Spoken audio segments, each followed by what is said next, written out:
September. Show live 7 days a week, 365 days a year. Of course, we do free picks every day, no excuses. We just keep rolling with our free picks. Of course, our best bets always over at the premium area, and you can use that discount code WIN15, get 15% off all of your purchases. Chris, NFL Week 1 more game left, but how did Sunday treat you? I did well early and not so good late. Yeah, I did pretty well. Had a couple of nice underdogs thrown in there, and yeah, made some money throughout the afternoon card. It was just Sunday night that got me the Dallas Cowboys deciding to not show up and play football. Yeah, I gave out a few tidbits on the show where I didn't necessarily agree with everybody that hit, and then I had a few that just absolutely laid an egg. For me, the big discussion is it wasn't Romanelli and I had this discussion. It wasn't Mitch Trubisky beat me. It was the Steelers defense. And no doubt about it. And my thing on the show had nothing to do with the Steelers defense. It was all about Trubisky, and he was horrible, and so was Trey Lance. Hideous, you could say. Trey Lance lost as one of the biggest favorites on the board. Lost outright by 9 points in that game. He was terrible. Chris, get a chance to take a peek at Soldier Field in the downpour yesterday? I saw a couple of late images of guys sliding in the water, doing the belly slide into the end zone. But that field was a mess yesterday, and definitely didn't do anybody any favors for sure. Well, both teams play on the same field, and that's just the way that the game goes. Sometimes you win, sometimes you lose, sometimes it rains. That's what they say, and it certainly rained in Chicago yesterday. But I'll tell you, Trey Lance was just absolutely hideous, man. He was hideous. They would not even let him throw the ball on 3rd and long. That's how bad he was, because the balls were floating over receivers' heads, and it would just be luck that the Bears didn't intercept them. And the Niners had the lead in that game and looked to be on their way. And Justin Fields showed that he was by far the better quarterback on that field yesterday. And the monsters of the Midway. I lost on the Titans yesterday. I believe you had the Giants in that one. I thought the Titans gift wrapped that thing for the Giants. They had a chance to really put them away. They fumbled the punt. I know that the Giants ended up not scoring on that drive, but kind of swung the game there, the momentum.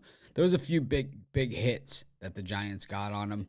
And, at the end of the game or close to the end, Saquon Barkley on a breakaway run, the Titans swat the ball out of his arms from behind, and the ball goes out of bounds. Yeah. That was a very big play. And then, we saw a lot of big injuries yesterday. Dak Prescott gone for quite some time. Cowboy season is over. We have T.J. Watt injured again. Peck looks like a peck. Could be a season ender. And, it's I don't think the Giants. I think that the Giants played decently. I think that the Titans played poorly. Really, I think Tannehill played poorly. I think the play calling on 3rd and 1, calling a jet sweep. Yeah, as opposed when you have Derrick Henry, kind of reminds me of the Marshawn Lynch in the Super Bowl when Russell Wilson threw the interception. It was like, what are you doing? What exactly are you thinking? That is what cost them the game. That was the game. Yep. Right there. I was just gonna say the exact same thing. But that was my first thought. Why are you not? And that's from a guy who had the Giants. I'm sitting there with my hands on my head, like, why are you not passing or handing the ball off to Derrick Henry? But did you happen to catch halftime at all? Because the first halftime show, the early halftime show, I hit every single game except for the Dolphins. So I lost the Dolphins because they lost the second half, but we won every single other second half. Except when we roofaloed the Falcons Saints. I had the Falcons for the game, but we roofaloed Falcons Saints. But we hit every other halftime. I didn't have a pick on Texans Colts, but Jay had it. So we had that, and then the night game. How refreshing is this? I like the Cowboys still at halftime, and Jay took the Bucks. He's like, I'm not agreeing with you. I don't care. It was super refreshing. It's like, have your own opinion, understand what you're talking about, and it was just like, I don't have to carry the load anymore. It's just nice for me, and it's kind of like, there's two opinions, and it's like, if they want to say, oh yeah, we Jay, Mitch sucks or whatever. It's like, it's not a competition. It's certainly, it's not a competition. If we went back to the early games, I think the overall scoreboard would tell you a different story, but he nailed that Sunday night, and that was his team too. So, real good stuff. And I know other people doing halftimes out there these days. We're the original and still the best, and we appreciate everyone that tunes in. There's some crappy stuff on YouTube these days, isn't there? Some real garbage. Oh yeah. It's like, it's funny that we always try a bunch of different things, and some things work and some things don't. That's why you see different people on these shows and different people come and go at Pick Dogs and all that different stuff. But it's like, we find what works and we continue to do those things, and then we continue to go. Other people, they just copy everything, right? It's like they're like 10 steps behind. They're even using the same people. Sometimes that we got rid of. It's like, well, they fired them. It's like, maybe they'll be good here. They're probably still better than anything you got.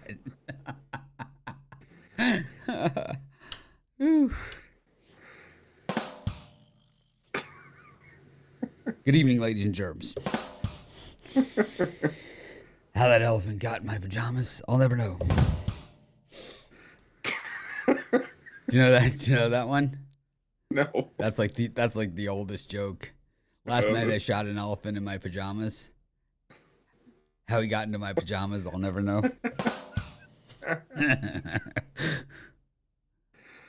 Oh, that's awesome. It's bad. It's Monday. We don't have that many games to cover, so we got a little bit of time to kill. we have to use the A material. College football heading into week 3. Scott Frost is fired. We knew that was going to happen, and it was kind of the writing was on the wall before they ever kicked off on Saturday. Yeah. $15 million on the buyout there. Yeah, they didn't want to wait till October 1st when it would have been cut in half. Is that really it? Yeah, it would have been down to $7.5 million October 1st for the buyout. But that's a what that is a payoff somewhere, Yeah. Because you're talking, a couple of weeks. Yeah.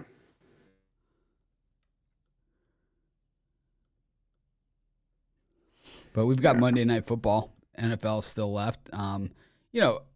With every week in college football with the upsets and with everything, and there's going to be more and more upsets, every year, because the transfer portal opens it up for for guys that signed with big name programs to go somewhere where they can play. It's guys that signed with big name programs, didn't get a chance to play there, and now they have a chance to go somewhere else and play. So you're going to see these other programs have top-notch guys and, be able to compete. You're going to see a lot more of these upsets. But that's the first Monday Night Football game of the year. And oddly enough, we talked about this, and you didn't say anything. And normally you're way more on top of this than I am. But so the way that it works this year is that the opening Monday Night Football, there's just one game. But next week, two games. Yeah. Do we go to 3 games for week 3? Is that how this goes? Soon it's like week 17. It's like there's only 16 games. One team plays twice. Yes. One team plays twice. All right. Well, we got the Broncos taking on the Seahawks. Geno Smith is starting for the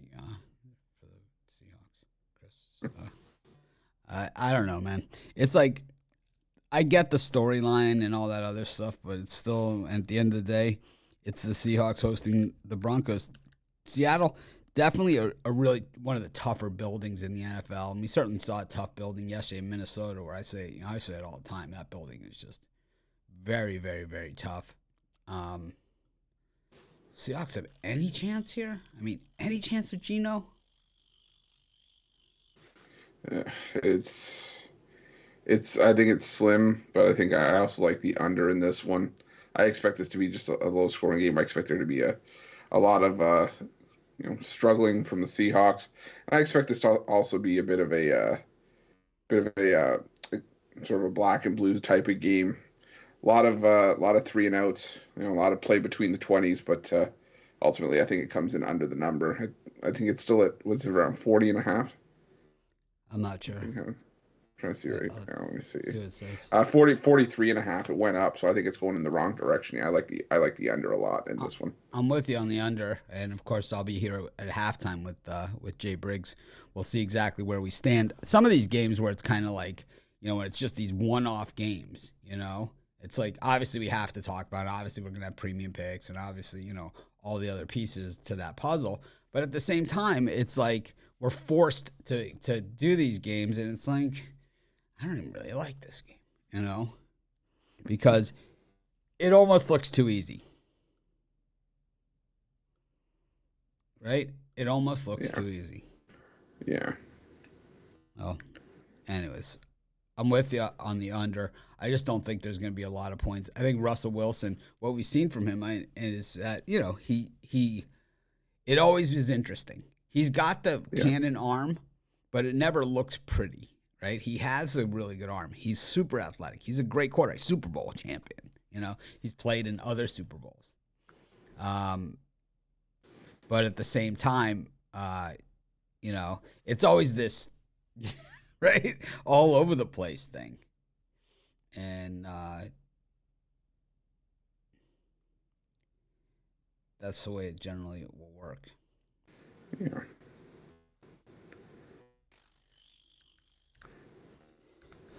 Huh. Anyways, I'm on the under as well with you, Chris, in this thing. And I'll be on halftime of Monday Night Football. Any props for this thing? Should we look at the props? Let's go to the betting tools, maybe? Yeah, let's go to the props. See if they have anything on the props, because week 1. Players, NFL. Nope. No props.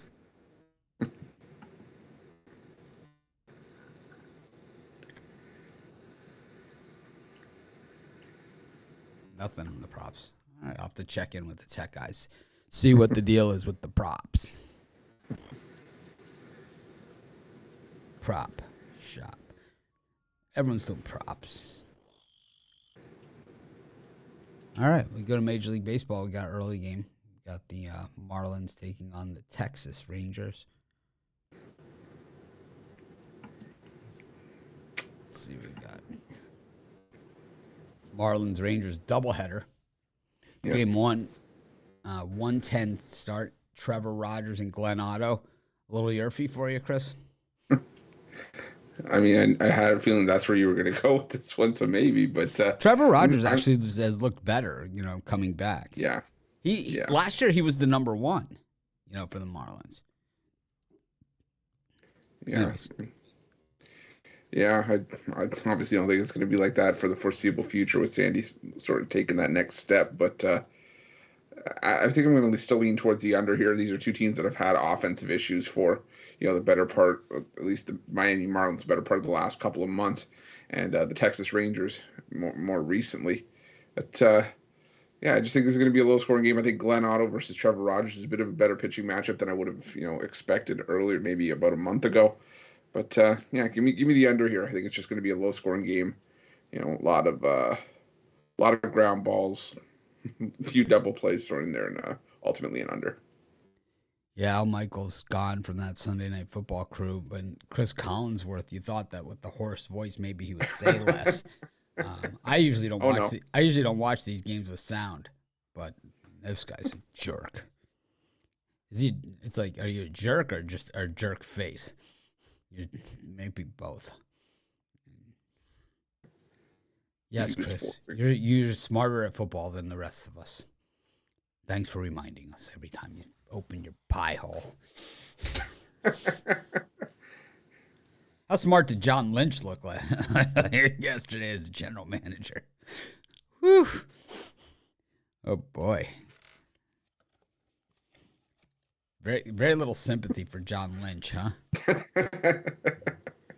I don't think you've ever had sympathy for John Lynch. I think it's an annual tradition is that we have a John Lynch bashing party Yeah. at least Well, once. Trey Lance, you know, Jimmy G sitting there on the sideline laughing. He's like, I'm getting paid 15 million. I'm good. Well, the thing is that and what happens when Trey Lance does that again? Yeah. Which Jimmy, it's going to happen. I mean, he stinks. It's pretty much. I mean, certain quarterbacks you can see, even though they have rough starts or whatever, they kind of,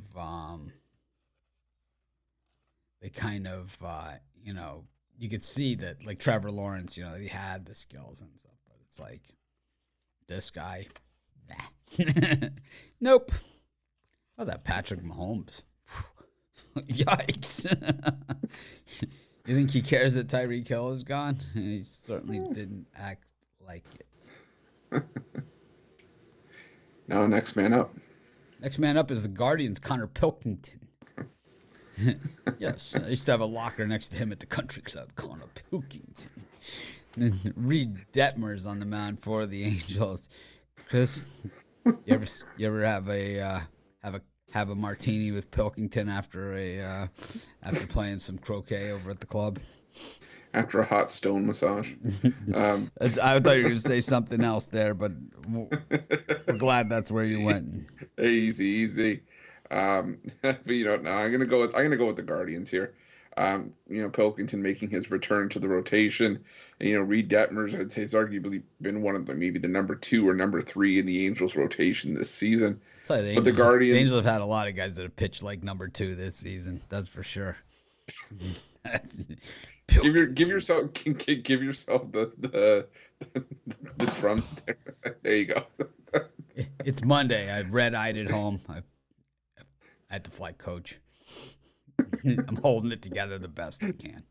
This is how he got through the flight. He was writing down all the A material and the B material, just trying to keep stuff on standby. I'm flying coach. I'm next to like some bodybuilder. It's like I'm on the aisle. This guy's in the middle seat. He's got me because he's got me pushed basically into the middle. Every time someone walks out, they like hit me in the head. Yeah, gotta love coach. It's extra leg room. What about extra everything else room? Pilkington. Extra man sitting next to you. Pilkington, I like the way the Guardians are playing right now. They turned it on against the Minnesota Twins, got some big wins there, and now I think they're going to try to just twist the knife and drive it home a little bit more here. They're catching the Angels off of that series loss against Houston, and I think the Guardians come out and get the job done here. So I'm going to take the Cleveland Guardians in this one.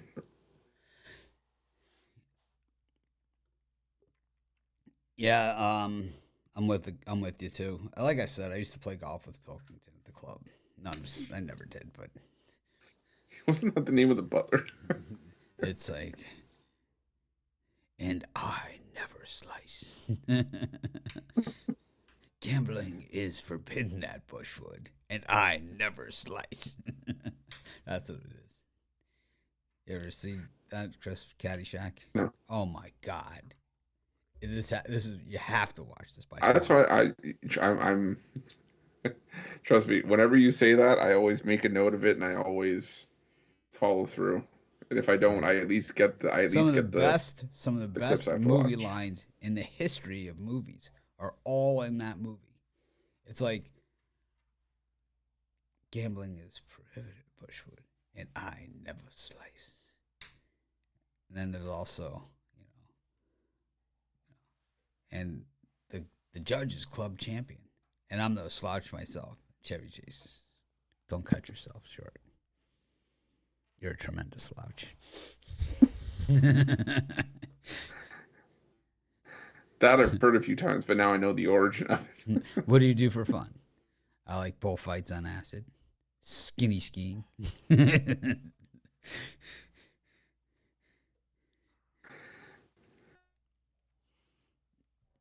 I can never say I've ever partaken in skinny skiing. Tigers taking on the Astros. Eduardo Rodriguez up against Framber Valdez. I don't think Framber pitched too well last time, right? Four 4 runs, runs. 2 Yeah, earned. he gave up a loss against Texas. Ended a streak of 6 wins in his last 6 decisions prior to that. What do you think? You think Framber bounces back? The return Yeah, I of think so. Framber.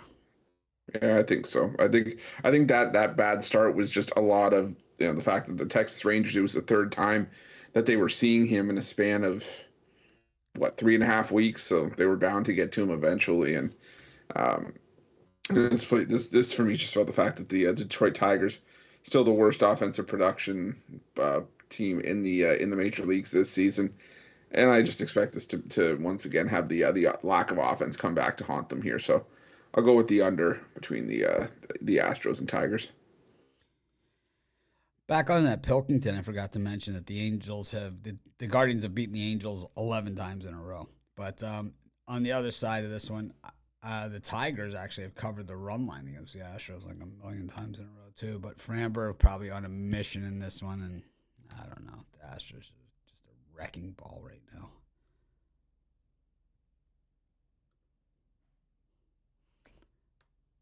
Just a wrecking ball. Cincinnati versus Pittsburgh. Mike Minor taking the hill. I've seen different pitchers listed, but as far as I know, it's Bryce Wilson.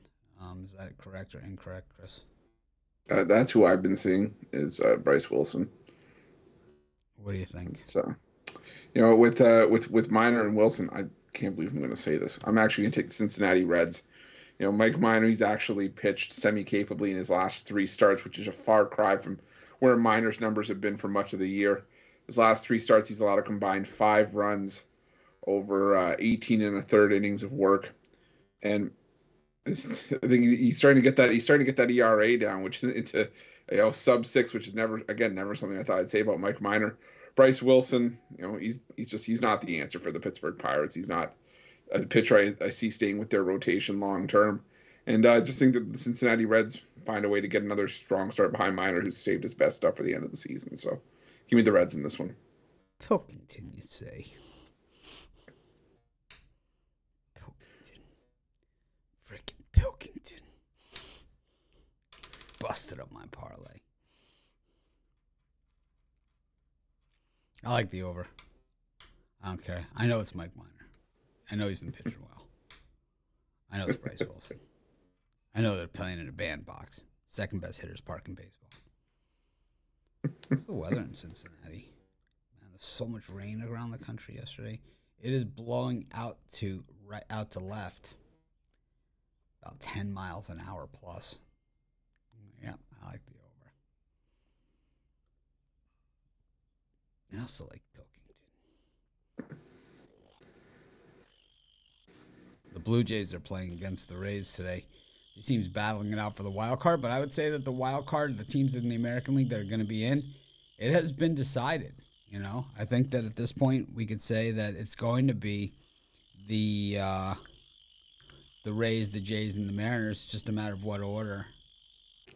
So I think it's great that they get to decide this out on the field.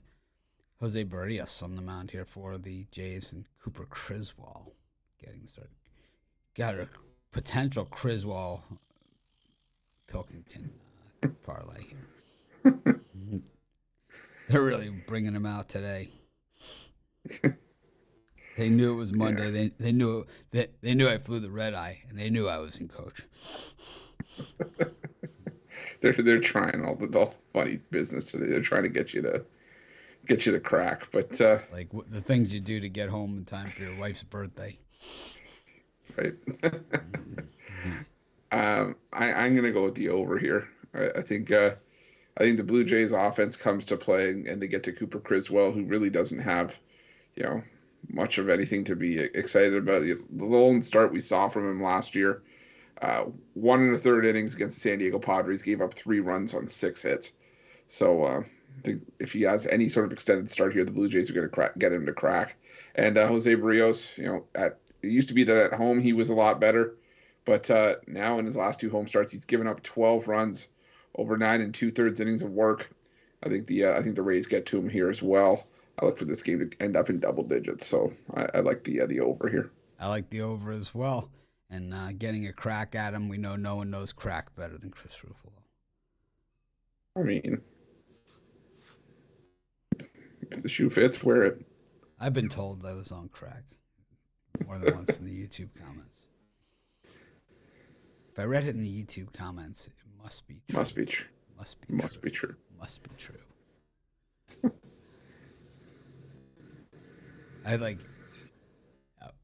I noticed, and you guys all get this, as things continue to grow, but it's like over time, it's like the troll factor gets like exponential.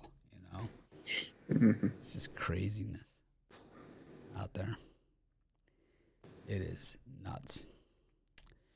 Pilkington. What are you selling today? You got any picks for sale? Yeah, that I do. I got a $15 pickoff play. I got How that. much is that? I carry the one. $15. Nice. So I think it's 12.75 if you use the code win15. We've hit 13 of the last 16 of the pickoff plays. Hoping to carry it forward into today. Start a new week strong. Also got my, What'd you my have Monday yesterday night for pickoff? pickoff yesterday. I had, oh boy, I'm trying to remember, the Diamondbacks. Diamondbacks yesterday.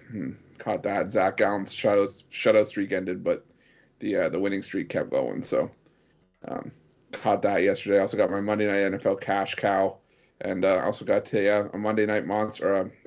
My Monday 3-pack includes the $15 pickoff play, the NFL Monday nighter, and an extra play for the MLB for $50 a pick dogs.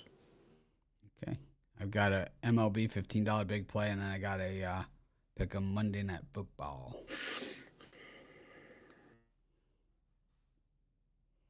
All for sale. Be sure to use that code WIN15. Braxton Garrett takes on John Gray, game 2 of the doubleheader in Miami. John Gray was pretty good before he hit the IL. What do you think of this one? Yeah, he was. And I think that if the Rangers are going to get one on the Marlins here, probably going to be this one. I think John Gray. We've seen some starters come back from the IL and get blown up. I think this is a start where John Gray could come back and have some success against, like we mentioned, the weaker hitting Marlins lineup. Yeah, they're capable of going off. They've picked up their offense a little bit lately, but we all know what this team has been over the last couple of months and hasn't been very, very productive at the plate. So I would lean towards the Texas Rangers in this one with John Gray. All right. Chris with the minus 139 shades of gray over there. Go with the I'm going to go with the Rangers in this one as well. I like Garrett. I think that's going to be, I like both these. Yeah, I'll go with the Rangers. This is a coin flip, obviously, the way that I'm going back and forth here on it. A little bit of a late pitching assignment, so I didn't get to do all the heavy lifting on it. But this one is one that you really got to dig deep into, Chris, and that's the Mets taking on the Cubs with Chris Bassett against Javier Assad. Now, this was probably a very tough choice for you. What do you think? Yeah, I racked my brain on this one. I was up losing sleep about it, but I think I'm going to go with the Mets on the run line here. I just think Chris Bassett, the better pitcher here. We finally saw Javier Assad get shaken up in his last start. Gave up 4 runs, I believe it was over 5 1/3, and gonna have to see how he bounces back here against a Mets team that is focused on trying to fend off the Braves and try to lock up the NL East. And it's going to be a dogfight down the stretch. We knew it was going to be, but yeah, I think the Mets have to take advantage of these softer spots in their schedule down the stretch to make that NL East title a reality. So I'll take the Mets on the run line. This was one of those games where I just had to go back and I just said let me look at tomorrow where DeGrom takes on Adrian Sampson, dig into that one. It's like maybe if I get somewhere there, I get somewhere here, but it's the Mets. And I don't care how juicy it is. Throw it in your parlay. Got the Dodgers taking on the Diamondbacks. Merrill Kelly scratched for the Diamondbacks. Move back to DeMar to face off against Kershaw. Ryan Nelson gets the ball here against Tyler Anderson. Rhino, the Rhinester. 1 start, 7 innings, 4 hits, no runs, 7 strikeouts. Give me the D-backs here all day and twice on Monday. Chris, what do you think? Yeah, I initially I think I went towards the Dodgers early on, but yeah, seeing Ryan Nelson, I had to kind of do a double take and just make sure that his start was as good as I had seen from the stat line. But I watched sort of the condensed game of it, and he was throwing some nasty stuff. It's going to be interesting to see how he navigates this Dodger lineup. But I would take the Diamondbacks plus 1.5 here. I think they could probably shock some people. I think a lot of people see Tyler Anderson against Nelson, who made 1 start, and they'll probably jump all over the Dodgers here. But I would lean towards the Diamondbacks plus 1.5. Go to our next game. And it is the Giants against the Braves. Alex Cobb against Spencer Strider. It's about as good as it gets here. It's a good one. What do you think, Chris? Yeah, I really like the Braves here. This is a bit of a tough schedule spot for I would say for the San Francisco Giants more than Atlanta. At least Atlanta was staying out on the West Coast, coming down from Seattle. But the Giants played that Sunday nighter in Chicago. Now come back home. And Alex Cobb, I do like Alex Cobb and what he's been doing lately. But again, if Alex Cobb didn't have any bad luck, he'd have no luck at all. I think this is just another spot where he's got some bad luck with the Braves coming in with Strider, who can hit 100 with regularity and playing in that pitcher's ballpark at Oracle. I like the Braves in this one. I think they get the job done. I like the Giants. I'm going to go the other side here. I'm going to go with Cobb. That's where all the value is. The Braves, not so great on this road trip, and the Giants, generally, these are the games that they play well. The tough games is where the Giants play well. It's the easy games that they struggle. I'm going to take the Giants in this one. All right. We've made it. It's short field, but still took us half hour to get here. Chris, give these nice people a parlay and make it a winning parlay. I think they would appreciate that. They deserve it. I absolutely agree they do. I never come into trying to lose a parlay, but for today, for the parlay, I'll go with the Cleveland Guardians, the over between the Blue Jays and the Rays, and the New York Mets on the run line. Rangers game 2. New York Metropolitans over Blue Jays, Rays, and the San Francisco Giants. 4-team Monday. This is Mitch for Chris. Thanks for joining us. Make it a winning day. And Premium VIP, it's going to be a combo show today. So be sure to tune in for that. I'll be live at halftime with Jay Briggs, and we'll see if we can agree on something. It's like we've gone the opposite direction. It's like last year was like everything I say is like, I really think I should start painting my toenails. Absolutely. Great idea. It's like, this year. I love it. This year, it's like, I don't agree with you, man.